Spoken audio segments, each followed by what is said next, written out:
अस्सलाम वालेकुम जी। आज का लेक्चर हमारे पास है बेजल फंक्शन के बारे में। तो जनाब, बेजल फंक्शन को समझने के लिए पहले हमें समझना होगा कुछ एलिमेंट्री फंक्शंस जो हम शुरू की क्लासेस से पढ़ते आ रहे हैं, जिसमें अलजेब्रिक है, यानी ट्रिग्नोमेट्रिक है, एक्सपोनेंशियल है, लॉगरिथमिक है। तो ये सारे जो हमने इससे पहले छोटी क्लासेस में पढ़े, they are called elementary functions. कुछ स्पेशल फंक्शंस हैं जो एलिमेंट्री नहीं होते, अदर देन जो एलिमेंट्री हैं वो स्पेशल फंक्शंस कहलाते हैं, जिनमें बेजल फंक्शन आता है, लेजेंडर पोलिनोमियल आएगा, beta function and gamma function. तो आपके पास बहुत सारे इंटीग्रल ऐसे होते हैं एलिमेंट्री फंक्शंस की टर्म में जिनको नहीं आप इवॉल्व कर सकते, एवेल्युएट कर सकते। तो उसमें हम हेल्प लेते हैं बीटा और गामा फंक्शंस की। आप इसे डिटेल में पढ़ चुके हैं, हम बीटा फंक्शन गामा फंक्शन पढ़ चुके हैं, उनकी प्रॉपर्टीज पढ़ चुके हैं, उनका आपस का ताल्लुक पढ़ चुके हैं, और उनका हमने उनका उनकी मदद से क्वेश्चंस को देखा है। तो जनाब, अब इसी तरीके से जो सेकंड ऑर्डर डिफरेंशियल इक्वेशंस हैं उनके सॉल्यूशन से कुछ स्पेशल फंक्शन आते हैं जिनमें हम बेजल और लेजेंडर्स का नाम लेंगे। ठीक है जनाब, तो शुरू करते हैं। आज हमारी मेन हेडिंग है बेजल इक्वेशन। तो जनाब, बेजल इक्वेशन क्या है? एक डिफरेंशियल इक्वेशन है। आप देख सकते हो x square d square Y over D x square plus x D Y over D x square plus x square minus N square y is equal to zero, और n इस case में greater than zero है। ये बहुत important बात है। आगे चल के ये हमें एक जगह पे इस बात को डिस्कस करना है। ठीक होगी बात? अब अगर मैं यहाँ से एक्स स्क्वायर डिवाइड कर दूं लेफ्ट और राइट पे, तो यहां से वन ओवर एक्स स्क्वायर आ जाएगा, यहां से ब्रैकेट के अंदर वन आ जाएगा, minus N square over x square हो जाएगा, और इज इक्वल टू जीरो। इसे मैंने इक्वेशन नंबर ए का नाम दे दिया। इसी इक्वेशन को लेके मैं आगे चलने वाला हूं। ये इक्वेशन ए है, ये मेरे लिए कहलाएगी Bessel differential equation of order N. ठीक है, ये डिफरेंशियल इक्वेशन है। इस इक्वेशन का एक सॉल्यूशन, पर्टिकुलर सॉल्यूशन, वो मेरे लिए कहलाता है Bessel function of order n. यानी इस इक्वेशन, जो बेजल इक्वेशन का एक सॉल्यूशन आएगा, दो सॉल्यूशन होंगे, उनमें से एक सॉल्यूशन मेरे लिए क्या होगा? That is called Bessel function of order N. ठीक है जनाब, तो इसका मतलब अब पहले हमें तो सॉल्यूशन की तरफ चलना चाहिए, फिर हम देखेंगे कौन सा उनमें से बेजल फंक्शन बनता है। ठीक होगी बात? तो जनाब, सॉल्यूशन जब हम देखते हैं solution of Bessel differential equation का, अब इक्वेशन ए याद रखने में आगे से रिपीट करता रहूंगा, मैं साथ साथ इसे लिखता रहूंगा। तो डी आप कैसे से करोगे? D square Y over D x square plus one over X D Y over D X plus bracket में one minus N square over x square into Y is equal to zero. तो जनाब, solution की जानिब बढ़ते हैं। तो हम bezel equation, differential equation का जो सॉल्यूशन है वो पावर सीरीज मेथड से निकालते हैं। लेट से अज्यूम करते हैं y is equal to a nought x की power k a one plus a one x की power k plus one plus a two x की पावर k प्लस टू। अगर आप इस इक्वेशन को जरा गौर से देखो तो आपको एक असेंडिंग ऑर्डर में जाते हुए दिखाई दे रहा है। तो आपने k जो पहली टर्म ली, इसका मतलब वो मिनिमम पावर है, वो कुछ भी हो सकती है, हमें अभी उससे कोई गर्ज नहीं है। तो इसका मतलब जो मैंने यहाँ पे सीरीज समझी वो असेंडिंग ऑर्डर में चल रही है, और मैंने पहली टर्म सबसे छोटी मिनिमम पावर वाली कंसीडर की है। ठीक है, अगर आप इसको एक समेशन फॉर्म में लिखना चाहो तो r इज इक्वल जीरो से इंफिनिटी ए आर एक्स की पावर k प्लस आर। आप जरा पहली टर्म देखो, अगर r जीरो रखते हो तो a नॉट एक्स की पावर k हासिल हो जाएगा, आर वन रखो तो ए वन एक्स की पावर के प्लस वन हासिल हो जाएगा, इसी तरीके से ए टू एक्स के प्लस टू हासिल हो जाएगा। तो ये सीरीज आप इनफाइनाइट तक एक्सपेंड कर सकते हो। ठीक होगी बात? तो अब आपको सीरीज समझ आ गई, अब आपने उसे समेशन फॉर्म में समझ लिया। मेरा टास्क क्या है? इस इक्वेशन में जो आपने पावर सीरीज लगाई है, मुझे इसमें k की वैल्यू जाननी है, मुझे a not a1 a2 a3 की वैल्यू जाननी है, ताकि उस जो फिर मैं उस सारे से जो वैल्यूज निकालूंगा उससे डिफरेंशियल इक्वेशन में प्लेस करूंगा, और वहां से मेरे पास सॉल्यूशन आएंगे।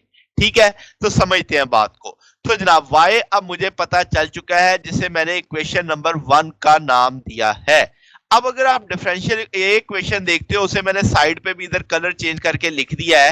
तो ये मेरे पास बेसल की डिफरेंशियल इक्वेशन है। मुझे इसमें क्या क्या रिक्वायर्ड है? मुझे इसमें चाहिए y के साथ एक फैक्टर मल्टीप्लाई हो रहा है 1 minus N square over x square, तो y तो इक्वेशन नंबर 1 में मौजूद है, तो क्या मैं इसे मल्टीप्लाई कर दूं किसके साथ, 1 minus N square over x square, ताकि डिफरेंशियल इक्वेशन का एक हिस्सा मेरे पास आ सके। तो वो मैंने मल्टीप्लाई कर दिया लेफ्ट साइड पे भी और राइट साइड पे भी।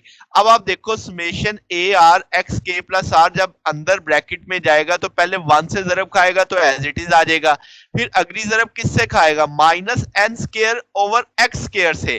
तो जब वो इससे मल्टीप्लाई करेगा तो x यहाँ पे ऑलरेडी है, तो वो k प्लस आर है, नीचे वाला x जब ऊपर जाएगा तो उसकी पावर नेगेटिव में आ जाएगी, यानी आपने एन स्क्वायर बटे में जो एक्स स्क्वायर था उस एक्स स्क्वायर को ऊपर शिफ्ट किया तो उसकी पावर माइनस में आई और पावर इकट्ठी करके लिख दी, यानी k प्लस आर अंदर आया था और -2 अब उसके साथ आ चुका है। ठीक होगी, दैट इज इक्वेशन नंबर 2, और ये वैल्यू मुझे डिफरेंशियल इक्वेशन के इस फैक्टर की मिल चुकी है। अगली चीज मुझे क्या चाहिए, dy ओवर dx, और फिर मुझे उसे 1 ओवर x के साथ मल्टीप्लाई भी करना है। तो जनाब y मेरे पास मौजूद है, अगर मैं उसे डिफरेंशिएट करता हूं x के लिहाज से तो dy ओवर dx आ जाएगा, यहां से x की पावर नीचे उतरेगी, एक उसके साथ माइनस कर देंगे तो k प्लस आर नीचे आ गया। तो अब आपने क्या किया, जहां पे देखो y को डिफरेंशियल करो तो ए आर तो अब एक कांस्टेंट है, तो कोफिशिएंट है, तो x आपके पास क्या है k प्लस आर, तो k प्लस आर नीचे उतर आया, उसकी पावर में एक माइनस कर दिया, मगर मुझे इसके साथ 1 ओवर x चाहिए, तो मैं इस आंसर को 1 ओवर x के साथ मल्टीप्लाई कर दूंगा, तो आपके पास 1 over x dy over dx, तो वो 1x जब मल्टीप्लाई करूंगा तो यहाँ पे k प्लस आर माइनस 1 है, जब 1 ओवर x इधर मल्टीप्लाई होगा तो वो x ऊपर जाएगा तो पावर माइनस में आ जाएगी, तो -2 हो जाएगा आपके पास। समझ आ गई बात, यानी यहाँ पे जो 1 ओवर x मैंने मल्टीप्लाई किया था वो x मैंने ऊपर शिफ्ट किया तो उस पावरों में ऐड हो जाएगा उसके साथ, यानी एडजस्ट हो जाएगा, k प्लस आर -2 बन जाएगा। तो अब आपको डिफरेंशियल इक्वेशन के कितने फैक्टर मालूम पड़ गए, 2, आपको ये वाला y वाला भी मालूम है, dy ओवर dx भी मालूम है। अगली चीज मुझे क्या चाहिए, सेकंड ऑर्डर डिफरेंशियल चाहिए, तो मैं जो dy ओवर dx आया है उसे अगेन डिफरेंशिएट कर दूंगा x के लिहाज से, तो क्या अब आप लिख सकते हो d square y over dx square, तो अगेन इस वाले फंक्शन को जो dy ओवर dx था अब k प्लस आर -1 भी नीचे उतरेगा और एक और पावर कम हो जाएगी, वो मैंने इस तरीके से करके लिख दिया। तो अब जरा इक्वेशन 2 देखो, इक्वेशन 3 देखो, इक्वेशन 4 देखो, तो ये जो आपके पास 3 आ चुकी है ये इक्वेशन है, ये सारी की सारी क्या आप इस जगह पे प्लेस करोगे जो कि आपके पास बेसल की डिफरेंशियल इक्वेशन है। अब आपके पास सारी वैल्यूज मालूम है, 2, 3, 4 को हम इस डिफरेंशियल इक्वेशन में प्लेस करने जा रहे हैं। ठीक है, अब सारी वैल्यूज आपको क्लियर हो चुकी हैं। तो जनाब अब आपने क्या किया कि वो सारी वैल्यूज 2, 3 उस इक्वेशन में इसमें प्लेस कर दी, तो वो इस तौर पे अब आपके पास आ चुका है। अगर आप गौर करो इन सारे 4 फैक्टर बनेंगे, इनमें से हर फैक्टर में x क्या है, k प्लस आर -2, x है k प्लस आर -2, इधर x है जो आपके पास k प्लस आर, और इधर है k प्लस आर -2, यानी 3 फैक्टर मेरे ऐसे हैं जिनमें x की पावर एक जैसी है और उनके साथ summation r is equal to 0 से इंफिनिटी ए आर मल्टीपल भी है। तो मैं क्या करता हूं, ये जो अकेला फैक्टर है जिसमें x की पावर k प्लस आर ऐसे साइड पे कर लेता हूं और उन तीनों को एक ब्रैकेट में लिख लेता हूं। ठीक है, जो तीनों में आपके पास अब कॉमन क्या क्या है जरा गौर करो, समेशन r इज इक्वल 0 से इंफिनिटी ए आर ये तीनों में है, x की पावर k प्लस आर -2 ये भी तीनों में है, तो क्या ये फैक्टर कॉमन लिया जा सकता है, तो रिमेनिंग चीज क्या बचेगी, k प्लस आर -1, यहां से k प्लस आर और यहां से माइनस के एन स्क्वायर। समझ आ गई बात, ये मैंने ब्रैकेट में मेंशन कर दिया। अब जरा आप जरा अगले स्टेप में देखो, तो मैंने इस ब्रैकेट के अंदर लिखे हुए पहली 2 टर्म्स को एक और ब्रैकेट में कर दिया। क्यों, क्योंकि मुझे इन दोनों में कुछ सिमिलैरिटी नजर आ रही है कि k प्लस आर इन दोनों के अंदर है, तो मैंने इन 2 टर्म्स को, पहली 2 टर्म्स को इकट्ठा किया और उसमें से अब k प्लस आर मुझे कॉमन लेना है। जब मैं k प्लस आर कॉमन लूंगा तो यहाँ पे क्या बचेगा, k प्लस आर -1 और यहाँ का +1, तो वो -1 +1 कट जाएंगे, k प्लस आर, तो कैसे k plus r whole square नहीं लिखा जा सकता, तो वो मेंशन कर दिया जनाब, और ये फैक्टर साथ साथ चलता आ रहा है। तो ये जो अब आइडेंटिटी बनी से मैंने b का नाम दे दिया, और आपके पास इसमें जो अब x के कोफिशिएंट है वो मस्ट बी 0 होने चाहिए। क्यों, क्योंकि जवाब 0 आना है, यानी x उसके साथ जो चीज मल्टीपल है आपको अब वो उससे जीरो के बराबर रखना है ताकि आपकी इक्वेशन बैलेंस हो सके। तो बारी बारी करके देखते हैं। अब याद रखिएगा मेरी सीरीज शुरू कहां से हो रही थी, R0 से, और मैंने जो सीरीज अज्यूम की थी वो लोएस्ट टर्म से शुरू की थी। तो अब जब R0 रखोगे आप लोएस्ट पावर देखोगे x की, तो यहाँ पे दो फैक्टर है, R0 प्लेस करो, R0 प्लेस करोगे तो ये बनेगा k-2, ये बनेगा k, तो इसका मतलब x की पावर k और यहाँ पे x की पावर k-2, तो इनमें से छोटा कौन सा होगा, अल्टीमेटली ये वाला छोटा होगा। तो इसका मतलब ये मेरी स्टार्टिंग टर्म ये बनने वाली है लीस्ट जो आपके पास पावर के साथ है। तो जनाब जब आपने R0 प्लेस किया इक्वेशन बी के अंदर तो आपकी लोएस्ट टर्म कौन सी आई, x की पावर k-2 वाली। तो आपने इसके कोफिशिएंट को इक्वल करना है किसके, इक्वेट करना है किसके, जीरो के। तो मैंने वो इक्वेशन लिख दी है आपके पास यहाँ पे कि भाई आपने a0 चूंकि R0 प्लेस किया है तो a0 हो जाएगा, k प्लस r था तो R0 है तो k प्लस 0 माइनस n और x की पावर k-2। इस फैक्टर को मैंने क्यों नहीं लिया, क्योंकि ये तो बड़ा है, ये मेरा लोएस्ट पावर में नहीं है, तो मैंने सिर्फ लोएस्ट पावर से स्टार्ट लेना है, उसके कोफिशिएंट को क्या करना है, जीरो करना है। तो इसका कोफिशिएंट अब आपको नजर आ रहा है क्या है, a0 ब्रैकेट में बनेगा k square minus n square, तो ये कोफिशिएंट मैंने बराबर कर दिया जीरो के। अब दो चीजें मल्टीप्लाई हो रही हैं, इनका जो जवाब है वो जीरो आना है। इसका मतलब आपके पास या a0 जीरो होना चाहिए या k square minus n square zero होना चाहिए। a0 तो जीरो नहीं होगा क्योंकि मेरी लोएस्ट पावर टर्म ही वो है, तो मेरे पास फर्स्ट टर्म आती है कोफिशिएंट की, वो तो जीरो नहीं हो सकती क्योंकि R0 से स्टार्टिंग ही वहां से हो रहा है। तो इसका मतलब k square minus n square को जीरो होना चाहिए। तो यहां से k की वैल्यू प्लस माइनस n आ गई, जो कि बहुत इंपॉर्टेंट आ गया है, हमें याद रखनी है ये चीज कि k की वैल्यू कितनी है, प्लस माइनस n, यानी प्लस n माइनस n में आप कंसीडर कर सकते हो। तो अब आपको समझ आ रहा है कि a0 मैंने क्यों नहीं जीरो किया, क्योंकि वो मेरी लोएस्ट टर्म का कोफिशिएंट है। अगर मैं a0 जीरो कर दूंगा ये तो सारा ही खत्म हो जाएगा, तो इसका मतलब ये एग्जिस्ट ही नहीं करेगा, जबकि ये एग्जिस्ट कर रहा है R0 करने से। तो इसका मतलब a0 जीरो नहीं है, तो फिर जीरो कौन है, k square minus n square. ठीक होगी बात। तो जनाब अब आपके पास अगली टर्म अगर मैं सोचूं कि भाई आपके पास जो बीटा में अब R0 के बाद आपने R1 प्लेस करना है, तो R जब 1 प्लेस करोगे तो अब जरा देखो इक्वेशन बी किस रूप में आने वाली है। तो अगर आप लॉजिकली सोचो तो यहां पे था x is equal to k-2, अब आप सीरीज को बढ़ाओ तो इससे अगली टर्म क्या आएगी, x is equal to k-1, क्योंकि असेंडिंग ऑर्डर में सोचा था ना, तो असेंडिंग ऑर्डर में क्या था कि x बराबर x की पावर k-2, तो अगली फिर x की पावर k-1 होना चाहिए। तो देखते हैं क्या वाकई ये बनता है। तो जब आप सीरीज में r बराबर 1 प्लेस करोगे तो देखो क्या होगा, a1 आ जाएगा, क्या x की पावर k प्लस 1 माइनस 2, तो k माइनस 1 बनेगा आपके पास, और यहाँ पे k प्लस r था तो k प्लस 1 आ जाएगा माइनस n स्क्वायर। और अगली टर्म देखो a आ रहा है तो उसकी जगह a1 आ गया, तो यहाँ पे x k प्लस 1 आ जाएगा। अब मुझे तो नेक्स्ट लोएस्ट पावर देखनी है ना कि आपके पास x k माइनस 2 से अगली टर्म जो बनेगी वो क्या होगी, डेट इज k माइनस 1। तो ये अब आपकी k प्लस 1 है, ये लार्ज है तो निगलेक्ट कर देंगे इसको, मुझे सिर्फ इसके कोफिशिएंट को जीरो करना है तो x की पावर में आएगा। तो इसे मैंने अलग करके लिख लिया है। तो x की पावर k-1 का कोफिशिएंट आ चुका है a1 k plus 1 whole square minus n square, तो इसके कोफिशिएंट को मैंने इक्वल कर दिया किसके, जीरो के, क्योंकि मुझे वो बैलेंस करने के लिए लाजमी जीरो करना है।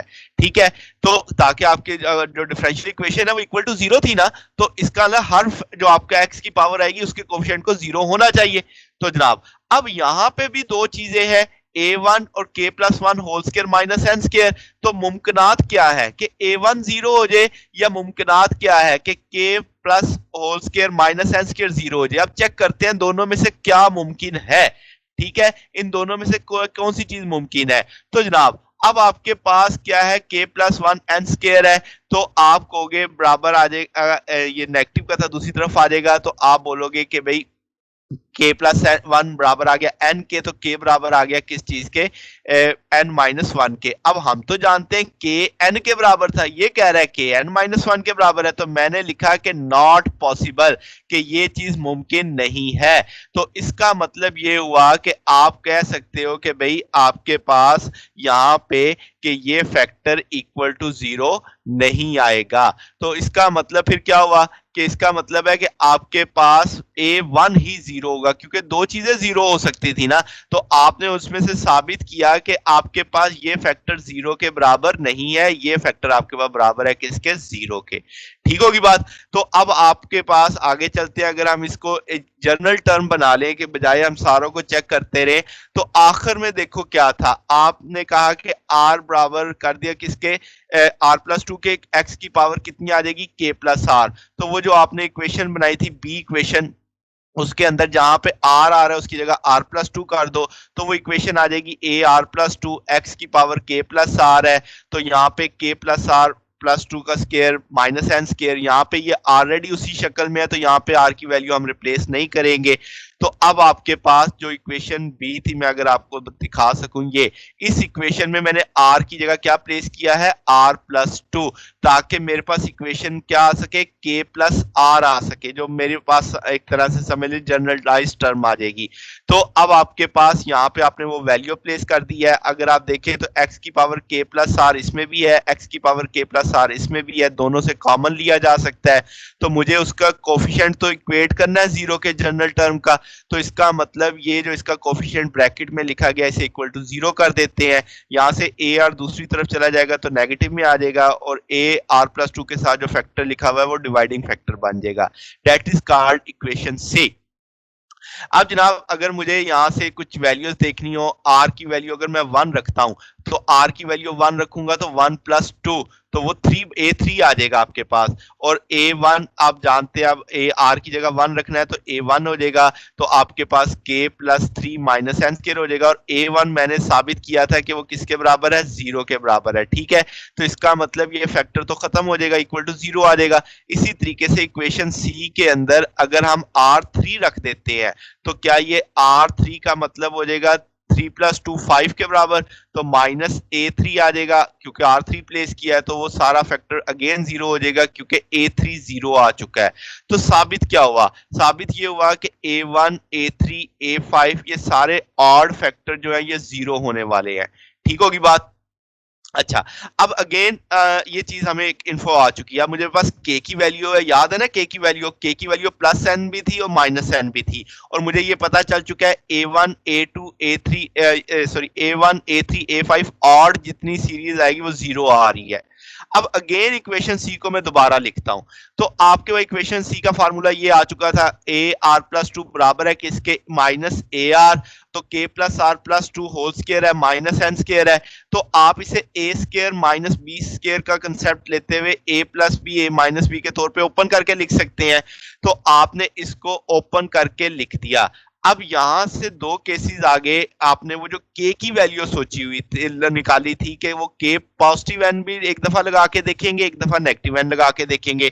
तो अब आपने k की वैल्यू n प्लेस करनी है। जब आप k की वैल्यू n प्लेस कर देंगे, इक्वेशन c जो बन चुकी थी, तो वो बनेगा n plus r plus two minus n, तो ये negative n positive n cancel हो जाएंगे, और k की जगह n लगाने से n plus r plus two plus n, तो ये 2n की फॉर्म में आ जाएगा। तो ये शक्ल बन गई अब इक्वेशन c की, कि माइनस ए आर बराबर आ गया किसके, आर प्लस टू आ गया, और two n plus r plus two के तौर पे आ गया। समझ के बाद, तो k की वैल्यू n प्लेस कर दी है इक्वेशन c के अंदर आपने इसको इस फॉर्मेट में लाने के बाद।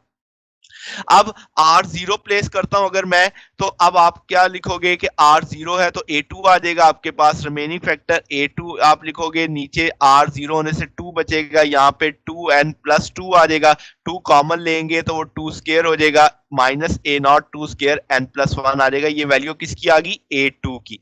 इसी तरीके से अब अगर मैं R2 प्लेस करता हूं तो वो आपके पास इस इक्वेशन में प्लेस करो तो वो क्या बन जाएगा, A4 हो जाएगा, माइनस के A2 हो जाएगा। अब आप वैल्यूज प्लेस करते जाओ इस ऊपर वाले फंक्शन में तो आपको समझ आती जाएगी कि 4 आ जाएगा, 2n+4 आ जाएगा, यहां से 2 कॉमन लिया जा सकता है।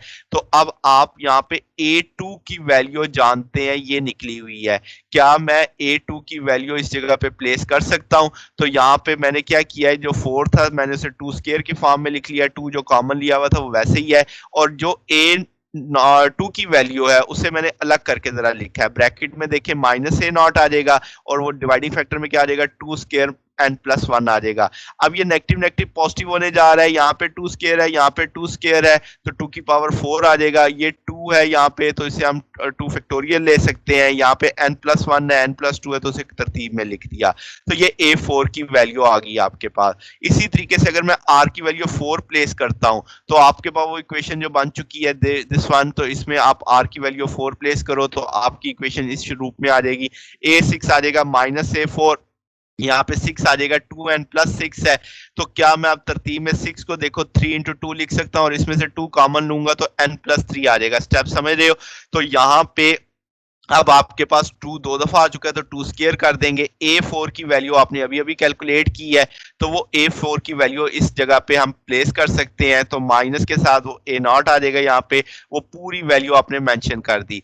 अब यहाँ पे 2 की पावर 4 था, ये 2 की पावर 2 था तो 2 की पावर 6 हो जाएगा, ये 3 है, ये 2 फैक्टोरियल है तो इसे 3 फैक्टोरियल लिखा जा सकता है, n+1 n+2 n+3 आ जाएगा, तो सो ऑन इस तरीके से आप A6 लिख दोगे। तो अब आपने देखा कि आपने A1 A3 A5 आपने कहा 0 हो गए, A2 A3 A4 A6 की वैल्यूज आ गई। अब वो जो सीरीज मैंने शुरू में ली थी आपको याद हो तो वो इस पैटर्न पे थी कि y बराबर था किसके, r इक्वल टू 0 से इन्फिनिटी AR x की पावर k प्लस r था।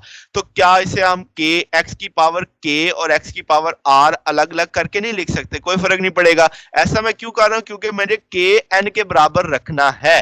तो आप देखो मैं सीरीज ओपन कर रहा हूं इस जगह पे, तो A0 आ जाएगा, R0 रखेंगे तो x की पावर k थी तो n हो जाएगा, यहाँ पे A1 xn और x1 आ जाएगा क्योंकि R1 चल रहा है, R2 चल रहा है, R3 चल रहा है, और जो x की पावर k है उसमें देखो सब में n कर दिया गया है। अब जनाब अब आप समझ सकते हैं कि जनाब इसमें से x की पावर n कॉमन लिया जा सकता है, तो x की पावर n हमने कॉमन ले लिया। अब जो जो A1 A2 A3 A1 A3 A5 वाले फैक्टर थे वो तो जीरो थे, वो मैंने उसमें से जीरो कर दिए, रिमेनिंग फैक्टर ये बच गया अब आपके पास। अब आप जानते हो A0 A2 की वैल्यू भी जानते हो, A4 की वैल्यू भी जानते हो, A6 की वैल्यू भी जानते हो, वो वैल्यू प्लेस कर दो। अब आप सिर्फ A2 की वैल्यू जानते हैं, साथ उसके मल्टीप्लाई होगा x2, A4 की पावर के साथ जो वैल्यू आएगी उसके साथ मल्टीपल होगा x4 और A6 की वैल्यू के साथ मल्टीप्लाई होगा x6। अगर आप इसमें देखो तो A0 अब इस ब्रैकेट में सबके साथ है तो A0 भी बाहर ले लो, कॉमन ले लो, तो अब आप इसको इस तरतीब में लिख लेंगे। तो अब जरा गौर करो, पहला 1 आ गया, फिर नेगेटिव का फैक्टर है, अगला पॉजिटिव का, अगला फिर नेगेटिव का फैक्टर है, तो हमने ये सारी बस वैल्यूज प्लेस की हैं A2 A4 A6 की। तो अगर मैं कहूं कि इसको जरा एक समेशन के पैटर्न पे सोचते हैं तो A0 और AX तो बाहर है, समेशन जरा देखो, तो अगर मैं कहूं x2 है, x4 है, x6 है, तो शुरू वाले में तो x नहीं है, तो इसका मतलब अगर मैं x की पावर 2r कर दूं और r 0 करूंगा तो x 0 हो जाएगा यानी 1 हो जाएगा, और -1 की पावर r, तो r -1 की पावर r 0 करूंगा तो वो आपके पास 1 कंसीडर हो जाएगा।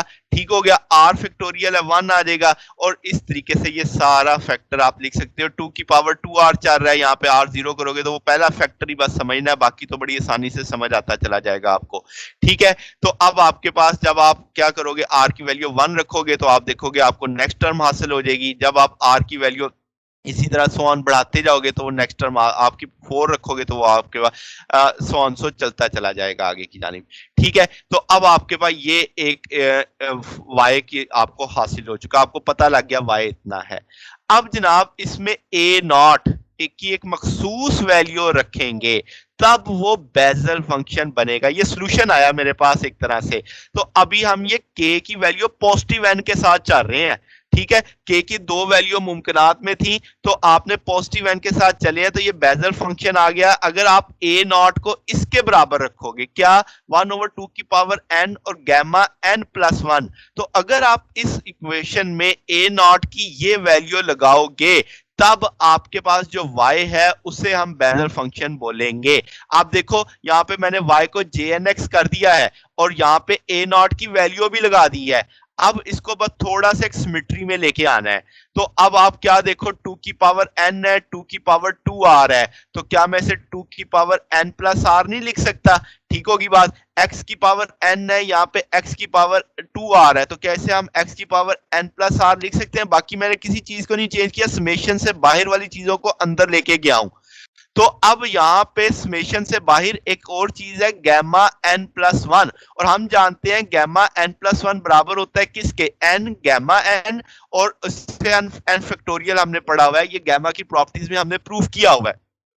तो इसका मतलब ये जो गैमा एन प्लस 1 लिखा हुआ है, इसकी जगह एन फैक्टोरियल लिखा जा सकता है। तो सारे फैक्टर मैं समेशन के अंदर ले गया हूं।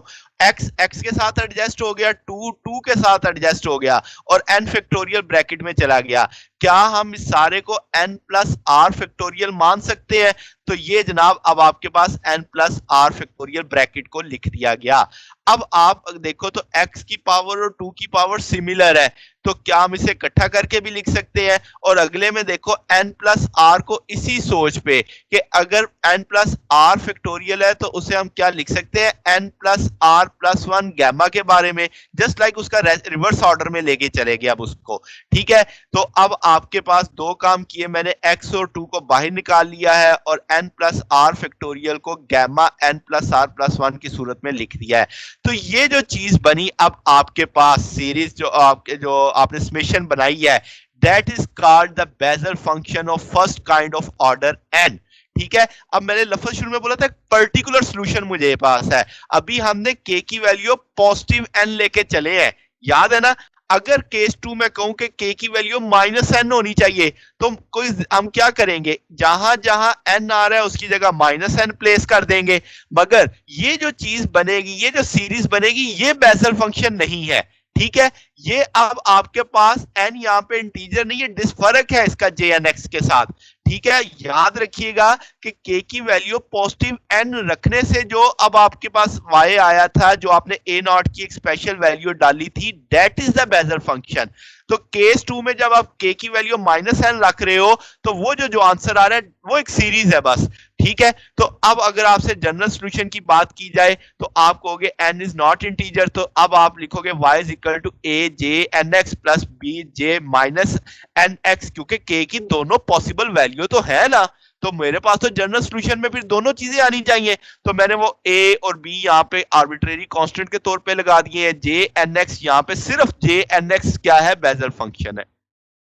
ठीक है जनाब, तो आज का ये टॉपिक आपने देखा कि आपके पास बेजल फंक्शन एक हमने कैसे ड्राइव किया। इसमें सबसे अहम बात जो थी पावर सीरीज थी। याद रखने की बात है कि असेंडिंग ऑर्डर में लेके चले हैं, फिर हमने उसके चूंकि second order differential equation equal to 0 आ रही थी, फिर मैंने उस इक्वेशन के जो सॉल्यूशन था उसके जितने कोफिशिएंट थे बारी बारी जीरो करके देखे, वहां से मुझे पास सारी वैल्यूज आती गई। एट द एंड वो वैल्यूज मैंने एडजस्ट की हैं, तो एक फंक्शन बन गया, that is called Bessel function, जो इस सूरत में आपके सामने है।